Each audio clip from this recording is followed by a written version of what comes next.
चलो भाई, देखो, अभी हम लोगों ने जो कल पढ़ा था वो हम लोगों ने चीज पढ़ ली थी पूरी। ठीक है, अब हम लोग आज कुछ और पढ़ने जा रहे हैं। अब हम लोग आज क्या देखने वाले हैं? आज हम लोग देखेंगे सीक्वेंशियल सर्किट।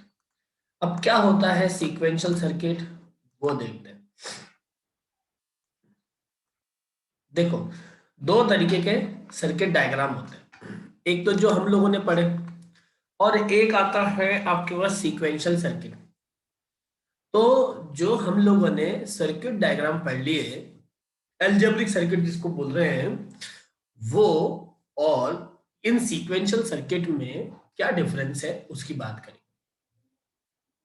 तो समझो कि हमने जो अभी तक एल्जेब्रिक सर्किट डायग्राम देखा है उसमें क्या होता है, उसमें इनपुट आता है, उसमें उस गेट के अकॉर्डिंग, सर्किट के अकॉर्डिंग प्रोसेसिंग होती है, और आपको आपका आउटपुट मिल जाता है।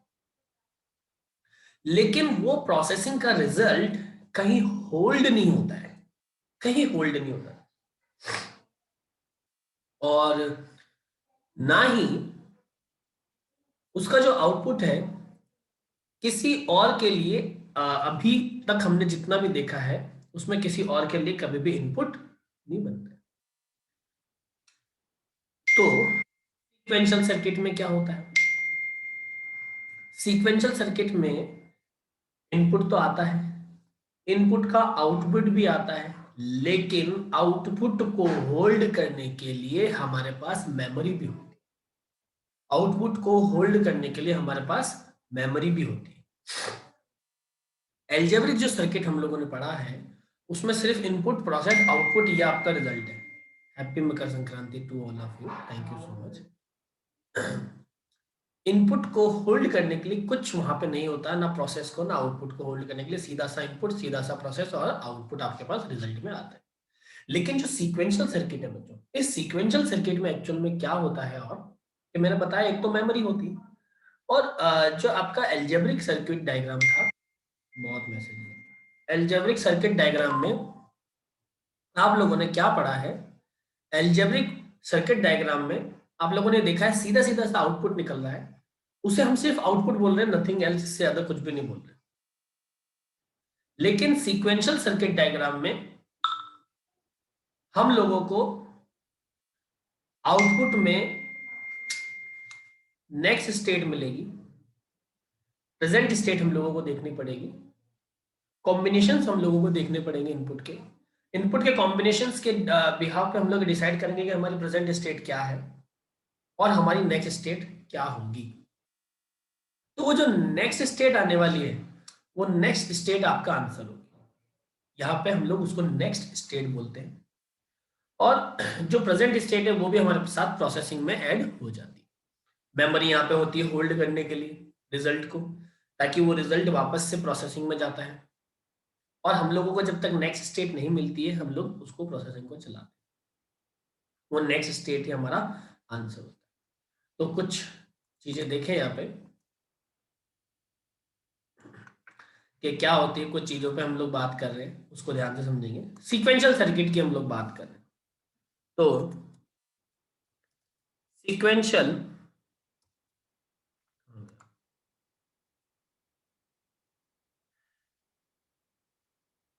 Sequential circuits diagram. Sequential circuit में आप सबसे पहले देखेंगे कि sequential circuit is a combinational circuit with memory. Then the output of sequential circuit depends upon present inputs and present state। ये भी प्रेजेंट स्टेट की मैंने बात करी। प्रेजेंट स्टेट का मतलब है पास्ट आउटपुट्स, के पुराने आउटपुट्स क्या आए हैं उसको हम लोग बोलेंगे प्रेजेंट स्टेट, और उसके बिहाफ पे हम लोग निकालेंगे next state. The information stored in sequential circuit represents present state। sequential circuit क्या represent करते हैं? present state। state and present inputs will define output and next state। ये क्या करते हैं? आउटपुट देते हैं और नेक्स्ट स्टेट देते हैं। इसका सर्किट डायग्राम अगर हम लोगों को बनाना है तो कुछ इस तरीके से इसका सर्किट डायग्राम बनेगा कि हमारा कॉम्बिनेशनल सर्किट है, ये हमारी कुछ मेमोरी है, इसमें कुछ इनपुट जाएगा, इधर से कुछ आउटपुट आएगा, और इस मेमोरी से कुछ रिजल्ट इधर चला जाएगा इनपुट में, और ये जो आउटपुट आ रहा है, आउटपुट से कुछ रिजल्ट इसमें जाएगा मेमोरी में, ताकि वो प्रोसेस हो चुके, और यहाँ से आपका फीडबैक निकलेगा जिसको हम लोग क्या बोल रहे हैं आपका नेक्स्ट स्टेट। ठीक है, तो ये जो है सीक्वेंशियल सर्किट कैसे बना है, पहले ये आपका वो है एल्जेब्रिक सर्किट जिसको हम लोग बोलते हैं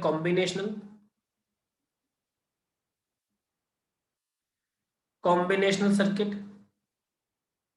ये आपके मेमोरी, ये आपके इनपुट्स, ये आपके आउटपुट्स, और ये आपका फीडबैक। तो ये जो पूरा प्रोसेस आपने बनाया है, इस पूरे प्रोसेस को, कौन सा वाला प्रोसेस? ये वाला पूरा प्रोसेस, ये पूरा सर्किट डायग्राम, ये जो भी आपने बनाया है, इस पूरे कॉम्बिनेशनल सर्किट और मेमोरी के कॉम्बिनेशन को, इसको हम लोग बोलते हैं सीक्वेंशियल सर्किट डायग्राम। इसको हम बोलते हैं सीक्वेंशियल सर्किट डायग्राम। ये हमारा सीक्वेंशियल सर्किट डायग्राम है। तो यहां तक बताओ किसी को कोई डाउट है या कोई प्रॉब्लम है तो?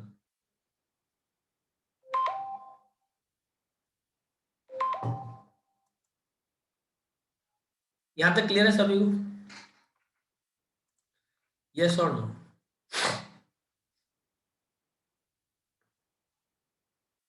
ठीक है,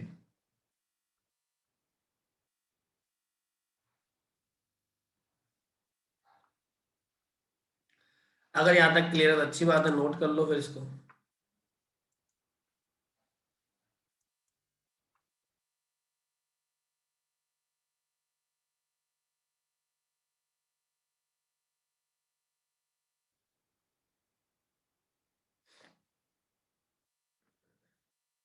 इसे नोट कर लो इसको।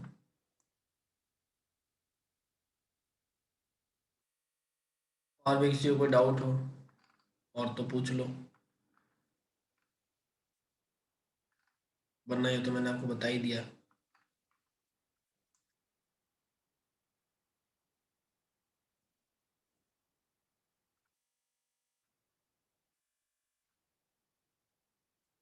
सभी को सब चीज क्लियर है, each and every one?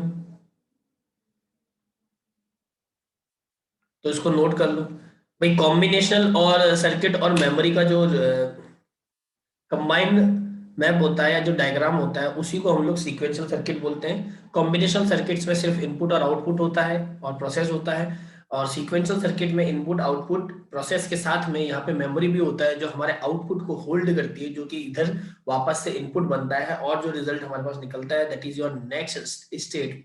Output को हम लोग प्रेजेंट स्टेट बोलते हैं।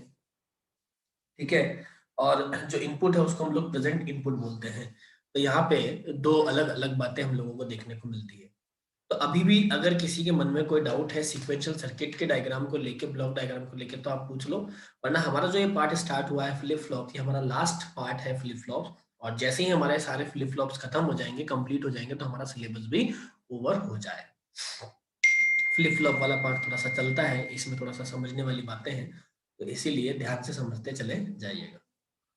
किसी को और कुछ पूछना है तो पूछ लो, और नहीं पूछना है तो बच्चे उसको नोट कर लो, और नोट कर लिया हो तो आप मुझे इन्फॉर्म कर दो कि हाँ भी कर लिया, तो मैं इसको हटा के अपना जो नेक्स्ट टॉपिक है उस पर शिफ्ट हूँ।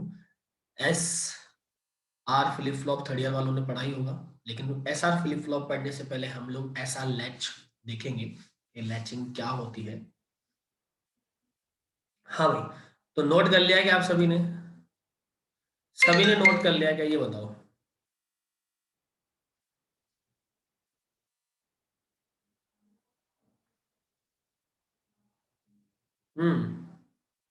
कर लिया, चलो, वेरी गुड।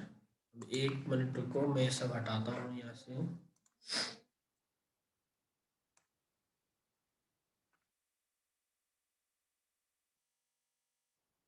देखो, सबसे पहला जो हमारे पास टॉपिक है वो है S R latch flip flop. S R flip flop भी हम लोगों के पास होता है, एस आर फ्लिप फ्लॉप भी हम लोगों के पास होता है, लेकिन हम जो पढ़ने वाले हैं वो ऐसा लैच पढ़ रहे हैं, और ऐसा लैच जो है वो हम लोग नॉर गेट से पढ़ रहे हैं। किससे पढ़ रहे हैं? नॉर गेट से। नॉर गेट से अगर ऐसा लैच हम लोग पढ़ते हैं, तो सबसे पहले तो इसका ब्लॉक डायग्राम आपको समझना बहुत जरूरी है। तो ये कुछ इस तरीके से इसका ब्लॉक डायग्राम होता है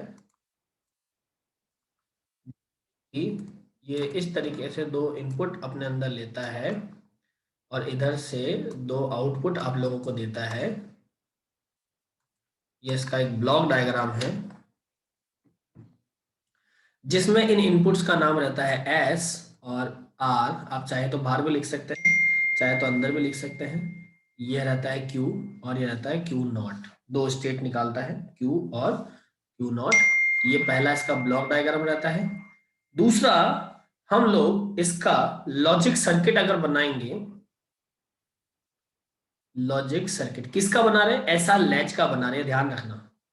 इसका बना रहे हैं, ऐसा लैच का बना रहे हैं। तो लॉजिक सर्किट की अगर मैं बात करूं, ये देखो, ये आपका बना और गेट, क्योंकि मैंने आपको बताया मैं नॉर गेट से इसको हेल्प करूंगा बनाने में। ये देखिए, ये बन गया। ठीक है, वो डायलॉग सुना है ना आपने, करत करत के अभ्यास, ते जड़ मत हो तो सुजान। अरे एक बात बताओ, ये जो फोन कर देते पूछो, ये जो इलेक्शंस हो रहे हैं, तो आपकी पार्टी कौन सी है? किस किस को वोट देना चाह रहे हो? कोई एलिजिबल हो क्या आप में से कोई वोट देने के? है भाई? थर्ड ईयर वाले तो हैं।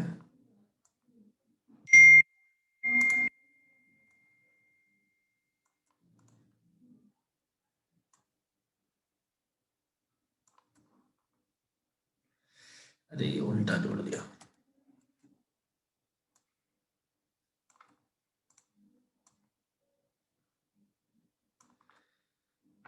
वोटर आईडी नहीं बनाई क्या अभी तक? ओ भाई, ऐसे तो कैसे काम चलेगा?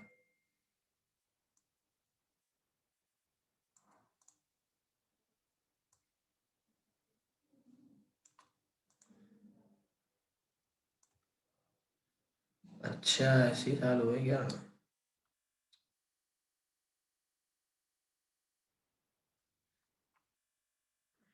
देखो भाई, ऐसे कुछ दिमाग लगाना पड़ेगा और बनाना पड़ेगा, इस बात को ध्यान रखो।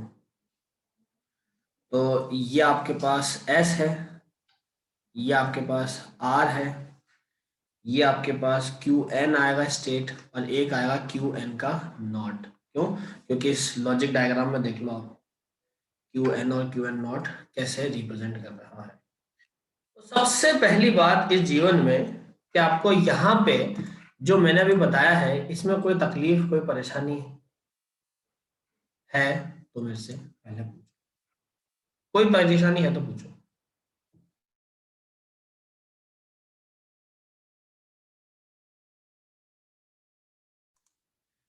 क्या हो गया गाइस, बोलो तो सही। मैं तो आपकी वेट ही करता रहता हूँ, बोलते नहीं हो, ऐसे कैसे पढ़ोगे बताओ। ये टॉपिक ऐसे चुपचाप बैठ के पढ़ाने वाले थोड़ी ना है। आना का जवाब तो आना चाहिए। हाँ देखो, एक जना बोल रहा है, अरे वो कोई कहानी सुनाते ना घर में लेडीज व्रत करती है, फास्ट करती है ना, तो उसमें भी वो कहानियां सुनती है। तो कहानियां सुनती है ना, तो वो भी हुकारा भरती जाती है, हाँ हूँ ना हूँ जो भी है। तो कम से कम कुछ नहीं तो हुकारा ही भर दिया करो। समझ में तो आए कि हो के निकल लिए।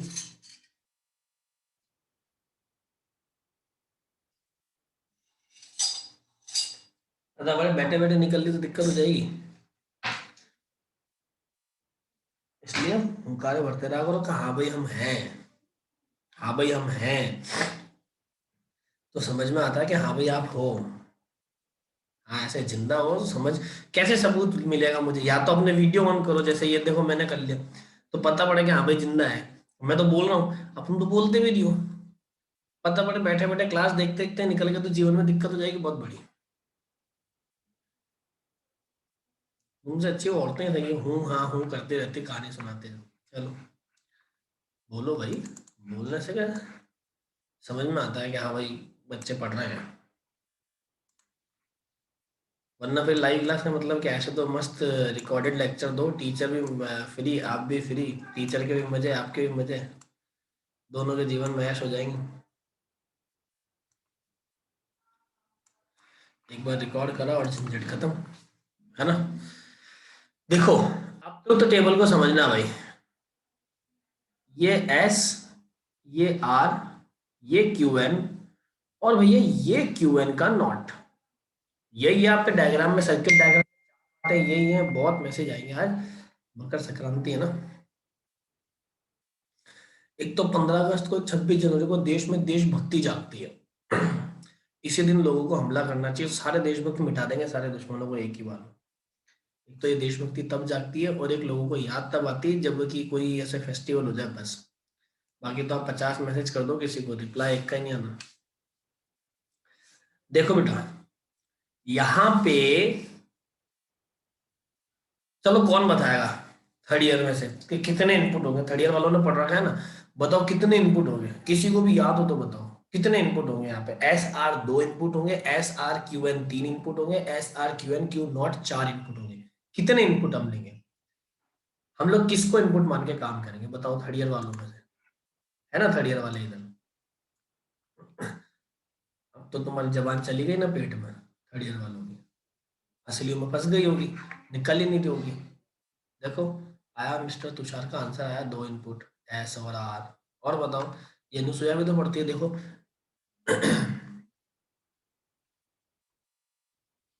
मुस्कान, सोनी, पूजा, रुचि, शुभम, शुभांगी, भूल गए। पूजा ने बोला 2 इनपुट, बच्ची बोल रही भूल गए। ये विशाल, विशाल तो पढ़ता है ना भाई, विशाल।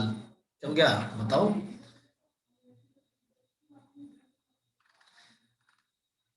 भूल गए? बात नहीं। देखो अ, यहाँ पे लैचिंग जब भी हम लोग पढ़ रहे हैं तो बेटा एस और आर के साथ में क्यू एन भी यहाँ पे आपका इनपुट का काम करता है। ये क्यू एन भी आपके साथ में यहाँ पे इनपुट का काम करता है। क्यों करता है उसको समझो, बहुत ध्यान से आप लॉजिक डायग्राम को देखो। चारों इनपुट नहीं होंगे दुष्यंत। बहुत ध्यान से लॉजिक डायग्राम को समझो। लॉजिक डायग्राम में एक्चुअल में है क्या? लॉजिक डायग्राम में आर और एस दो तो इनपुट है, लेकिन दोनों इनपुट्स के साथ में ध्यान दो, दोनों ही जगह या तो क्यू एन जा रहा है और या फिर क्यू एन का नॉट जा रहा है। तो किसी भी एक को ऑपरेट करने के लिए पहले दूसरे से आउटपुट आके इनपुट में जरूर आएगा। तो इसका मतलब 3 इनपुट तो यहाँ पे नेसेसरी हो जाएंगे किसी भी एक गेट को परफॉर्म करने के लिए। दूसरे का जो रिजल्ट होगा वो पहले वाले में चला जाएगा, या पहले का जो रिजल्ट होगा वो दूसरे वाले में जाएगा, तो वो जरूरी है। इसका मतलब क्या हुआ? इसका मतलब ये हुआ कि आपके पास 3 इनपुट। तो अगर यहाँ पे टोटल नंबर ऑफ इनपुट 3 है, तो 3 इनपुट के लिए टोटल कॉम्बिनेशन कितने बने यूनिक पॉसिबल? वो तो 8 बने। There are 8 unique combinations. तो 8 यूनिक कॉम्बिनेशंस को कैसे रिप्रेजेंट करते हैं? 4 बार 0 और 4 बार 1, ऐसे ही तो लिखते हैं। फिर उसके बाद 2 बार 0, 2 बार 1, फिर 2 बार 0, 2 बार 1, फिर 0 1 0 1 0 1 0 1, ऐसे लिखते हैं इसको, है ना? अब इधर जो Qn है, ये Qn की वैल्यू क्या आ रही है, Qn नॉट की वैल्यू, इसको कौन डिसाइड करेगा? तो जब ये इनपुट ही नहीं है तो Qn नॉट को लेने से फायदा ही क्या है? तो इस Qn नॉट की जगह आप यहाँ पे लिख सकते हो Q ऑफ n प्लस 1, बोले तो नेक्स्ट स्टेट। दुष्यंत भाई Q नॉट ऑफ n को इनपुट ले लो, कोई फर्क नहीं पड़ेगा, तो फिर Q ऑफ n को हटाना पड़ेगा आपको। दोनों में से एक को ही ले सकते हैं, तो मैंने Qn को लेके काम कर लिया। आप चाहो तो Q नॉट ऑफ n को भी ले लो, उससे कोई फर्क नहीं पड़ता, इनपुट तो 3 ही होंगे। तो Qn आपकी प्रेजेंट स्टेट है, S और R आपके आउटपुट्स हैं, और Q ऑफ n प्लस 1 ये आपकी नेक्स्ट स्टेट है। तो क्या होगा? This is your next state. हालांकि ये मैं आगे फ्लिप फ्लॉप की कहानी में समझाऊंगा। नेक्स्ट स्टेट, प्रेजेंट स्टेट, और these are to your inputs. These are your inputs. बताया ना मैंने, Q नॉट ऑफ n को ले सकते हो, उससे कोई फर्क नहीं पड़ेगा। Q नॉट ऑफ n ले लो, Qn को छोड़ दो, तो आप पे डिपेंड है। अभी मैंने Qn इनपुट ले लिया, तो देखते हैं आगे क्या होता है। तो Qn इनपुट लिया है, इसका मतलब जो इधर आने वाला है वो है Qn प्लस 1, और इधर से कोई नेक्स्ट स्टेट निकलेगी तो Q नॉट ऑफ n। हाँ जो है मैडम पूजा बताएं, क्या कहना चाह रहे हो आप? Good morning sir. Good morning. Sir अगर हम क्यू एन को प्रेजेंट स्टेट ले रहे हैं तो क्यू एन ऑफ नॉट को नेक्स्ट स्टेट के थ्रू ले सकते हैं ना? क्यों? नेक्स्ट स्टेट का क्यू एन प्लस 1 होगी, आप क्यू नॉट ऑफ एन को तो प्रेजेंट फिर स्टेट लेके काम कर सकते हो। क्यू नॉट ऑफ एन क्यों नहीं लिया हमने? मैं बोल तो नहीं रहा समझ में हूँ, आया। अरे भाई बोल तो रहा हूँ, क्यू एन की जगह क्यू नॉट ऑफ एन ले लो, क्या फर्क पड़ेगा उससे? बट सर क्यू अगर तो हम उसको ले क्यू लो एन ना, ले क्या रहे फर्क हैं पड़ तो रहा है फिर उससे? क्या हम फर्क पड़ रहा है? अभी क्यू एन लिया है हमने प्रेजेंट स्टेट में, आप क्यू नॉट ऑफ एन ले लो। सर मतलब आपने बोला क्यू एन प्लस 1 हम फाइंड कर रहे तो हम क्यू नॉट ऑफ एन क्यों नहीं फाइंड कर रहे? तो क्यों करेंगे? क्यू एन और क्यू नॉट ऑफ एन तो दोनों एक ही है ना हमारे पास। एक क्यू एन है और दूसरा उसका कॉम्प्लीमेंट है तो वो प्रेजेंट स्टेट ही ना। Yes sir. तो इसलिए तो नहीं कर रहे उसको, हम लोग फाइंड ही क्यों करें? ओके सर, आ गया समझ में। और किसी को कोई डाउट है, परेशानी है तो पूछ लो, नहीं है तो देखो डाउट अब आएगा थोड़ी देर में।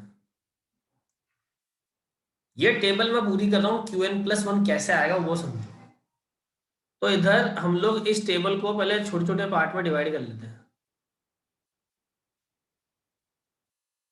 मान लो ये एक कॉम्बिनेशन है सेम, इसको अलग रखा, ये कॉम्बिनेशन है इसको अलग रखा, ये कॉम्बिनेशन सेम है इसको अलग रखा, तो जो सेम सेम थे उनको अलग रख लिया ताकि हम आगे बात कर सकें।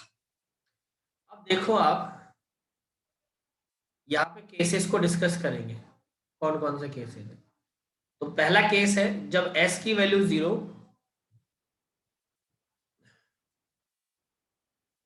और r की वैल्यू 0 हो। देखो s की वैल्यू 0, r की वैल्यू 0, तो अब रिजल्ट क्या आएगा उस पर डिपेंड होता है। तो इधर देखो s की वैल्यू 0, r की वैल्यू 0 रख दी, कोई दिक्कत है भाई? यहां तक तो कोई दिक्कत नहीं है ना किसी को। पहले s की वैल्यू 0 रख दी और r की वैल्यू 0 रख दी। अब उस डायग्राम में देखो ध्यान से, वो जो सर्किट डायग्राम हम लोगों ने बनाया है, लॉजिक डायग्राम जो हमने बनाया है, उसको ध्यान से समझो। इस लॉजिक डायग्राम में एस और आर दोनों जीरो है, और आपको बोला है क्यू एन की वैल्यू 0 और 1 है, ठीक है।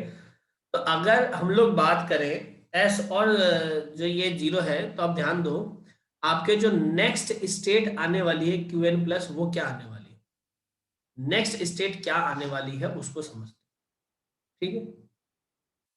तो नेक्स्ट स्टेट क्या आएगी, देखो ध्यान से, अगर मैं इधर से आर जाता है, मान लो आर गया, तो आर गया तो आर का कॉम्प्लीमेंट क्या हो गया, आर का कॉम्प्लीमेंट क्या हो गया, आर गया 0, इधर से 0 गया अंदर, भैया आर की वैल्यू 0 है भी, तो 0 अंदर गया। दूसरा इनपुट है नहीं मेरे पास, क्यू नॉट एन है नहीं, कोई बात नहीं, तो आर 0 अंदर गया, तो 0 का जो कॉम्प्लीमेंट होगा वो क्या होगा, 1, और 1 इधर जा रहा है अंदर, तो इधर से हमारे पास एक क्या आया, आउटपुट जो आया वो एक 1 आया, क्या आया, 1 आया। फिर वो 1 इसके अंदर गया, तो इधर 1 जा रहा है, और ये एस जो है वो 0 जा रहा है, तो 1 और 0 जब और गेट में जाएंगे तो रिजल्ट 1 आएगा। लेकिन 1 का जब मैं कॉम्प्लीमेंट निकालूंगा तो वो मेरे पास क्या आ जाएगा, 0 आ जाएगा।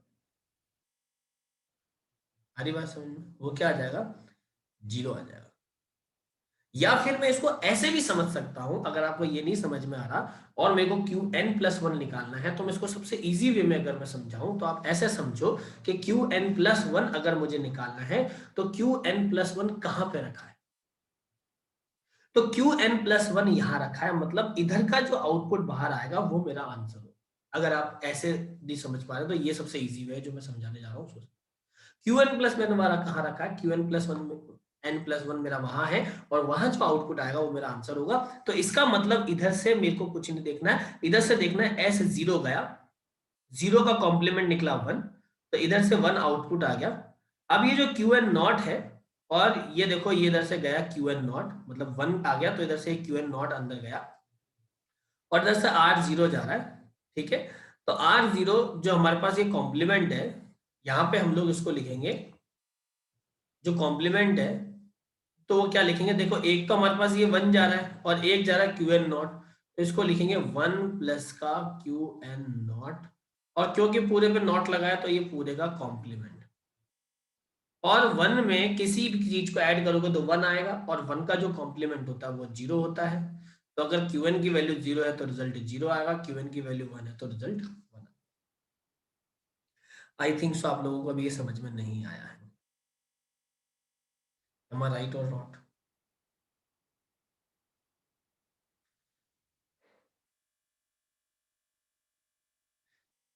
नहीं आया ना समझ में, कोई बात, कोई बात नहीं, नहीं आया तो टेंशन मत लो, अपन एक और बार ट्राई मारते हैं, आपको कैसे तो समझ में आ जाए।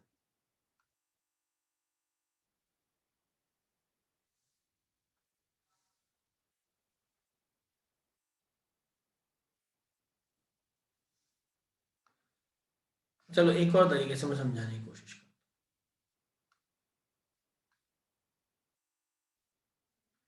इसको भी हटाते हैं,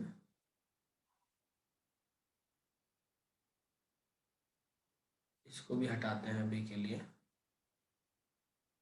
मतलब मैं कोशिश करता हूँ वो पूरा समझ में आ जाए,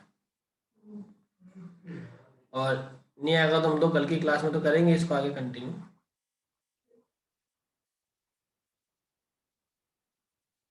अनुसुया को आ गया, कोई बात नहीं बेटा, बाकी को नहीं आया तो एक बार समझा देते। देखो पहली स्टेट में बोला है एस भी 0 होना चाहिए, तो ये एस 0 हो गया, और आर भी 0 होना चाहिए, तो ये आर भी 0 हो गया, दोनों 0 0 हो गए। तो इधर से आर जा रहा है, इधर से एस जा रहा है, ठीक है। अब मेरे को क्यू एन प्लस 1 निकालना है, कोई दिक्कत नहीं, इसमें कोई दिक्कत नहीं, यहाँ तक सारी बात समझ में आ रही होगी आई होप। आपको क्या करना है, क्यू एन प्लस 1 निकालना है, नेक्स्ट स्टेट मतलब निकालनी है। तो नेक्स्ट स्टेट कैसे निकलेगी उसको ध्यान से समझिएगा मेरी बात, मैं एक और इजी सा मेथड समझाता हूं। सबसे पहले पकड़ लो ये क्यू एन की वैल्यू क्या है, 0, तो ये क्यू एन इधर आ गया, क्यू एन की वैल्यू आ गई 0, एस भी 0, ये भी 0, आगे आया 0, 0 का कॉम्प्लीमेंट हो गया 1, 0 का कॉम्प्लीमेंट हो गया 1। आ रही बात समझ में? 0 का कॉम्प्लीमेंट हो गया 1, 0 का कॉम्प्लीमेंट क्या हो गया? 1 बोले तो क्यू एन नॉट हो गया, ये आगे गया इधर, इसमें भी कोई दिक्कत नहीं। अब एक्चुअल में आर तो 0 है, आर तो 0 है, तो 0+1 तो कोई फर्क नहीं पड़ेगा, वो 1 ही आएगा। अब 1 और ये क्यू नॉट जो है, तो ये मिलके बन गया, और गेट लगा इसलिए 1 प्लस क्यू एन का नॉट, ये रहा पहली बात। तो पहली बात तो अब दूसरी चीज अगर ये है कि अगर ये ऐसा बना है, ये और गेट से जैसे ही आगे जाएगा 1 प्लस क्यू नॉट, तो यहाँ पे क्या लगा है? पूरा होल नॉट, तो ये पूरे पे होल नॉट लगा दिया। तो यहाँ पे होल नॉट से रिजल्ट निकलने के बाद क्या आ गया? Q N plus 1। क्यों? क्योंकि पहले ही मैंने क्यू एन की वैल्यू 0 डाल दी थी, और ये पूरा प्रोसेस इससे घूम के इधर गया, आगे गया, तो अब क्या आना चाहिए? Q N plus. एक प्रॉपर्टी होती है कि 1 प्लस क्यू बी 1 होता है, 1 प्लस क्यू नॉट भी 1 होता है। तो यहाँ पे देखेंगे ये 1 का नॉट आ जाएगा उस प्रॉपर्टी से, और 1 का नॉट जो होता है वो होता है 0। तो जब क्यू की वैल्यू 0 जा रही है तो नेक्स्ट स्टेट भी 0 है, और क्यू की वैल्यू इसी तरीके से जब 1 जाएगी तो नेक्स्ट स्टेट भी क्या आएगी? 1 आएगी। मतलब क्यू, अगर एस और आर 0 0 है, तो जो क्यू एन होगा वही आपका रिजल्ट होगा। एस और आर अगर 0 0 है, तो जो क्यू एन है वही आपकी नेक्स्ट स्टेट होगी, मतलब प्रेजेंट स्टेट ही आपकी नेक्स्ट स्टेट काउंट की जाएगी अगर एस और आर 0 0 है। आई होप ये वाली बात आपको क्लियर है। इसको सेव कर लेते हैं हम लोग।